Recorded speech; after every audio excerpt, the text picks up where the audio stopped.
What is up, blockchain gang? Eve Frontier is finally available for anyone who purchases a Founders Pass. These are available in $40, $70, and $100 denominations. It should also be noted that this is an alpha build, so all progress will be reset at some point. It also has blockchain elements. So if anyone out there is still watching this video, hey, what's up? As a new player to the franchise, I thought I would share these 10 things I wish I knew before playing Eve Frontier Early Access, and I hope they help you out. You spawn in a random star system, and you'll need 3 types of asteroids in that system to progress: Common, Ferrous, and Carbonous. It is possible that the star system you spawn in does not have one of those available, or perhaps it is all mined out and so you need to wait for it to respawn. You can push the F3 key to look around and find all 3 of them and memorize their locations. But if you can't find one of those, it's probably best just to self-destruct and start over in a new random solar system without losing much progress. Speaking of maps, let's go over all the different scopes of the game. F1 is your standard view, which works the best for mining and combat and such.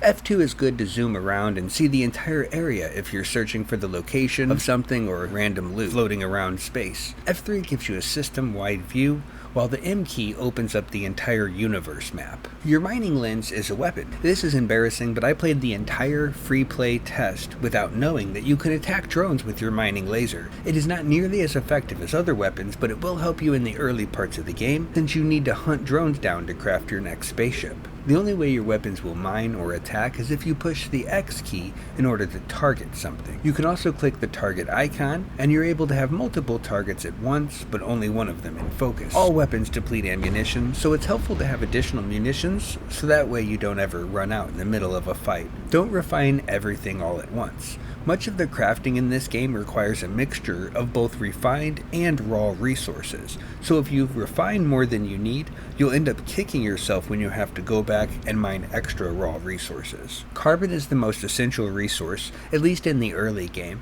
and so you'll be using most of your time mining that for upgrades and building construction. It's a good idea to set your base up around it. The byproduct of this is water ice, which is required to craft fuel, so this is always your go-to resource since you're going to need it in spades compared to common and ferrous materials. Inventory management is kind of a nightmare with the delay on menus, and some menus don't close when you hit the escape key. When you want to split a stack, make sure to hold down the shift key while dragging and dropping it to a new location to allow you to select how many you would like in the new stack. Never overstuff your printers or refineries. It's possible to bring multiple loads of raw material and refine them all at once, but if you don't have enough capacity in your ship to accept the entire delivery, you'll have to destroy the structure and you'll lose all of those materials. When heading towards an enemy target, once you get into the effective range of your weapons, you can use the S key to head into an orbit around them.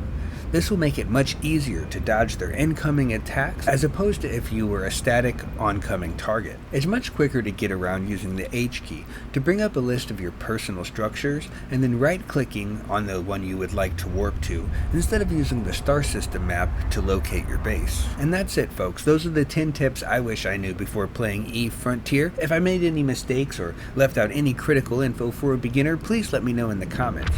I also left my referral code down there. If you're interested in playing, please consider using it, and I would appreciate it. Thank you for watching.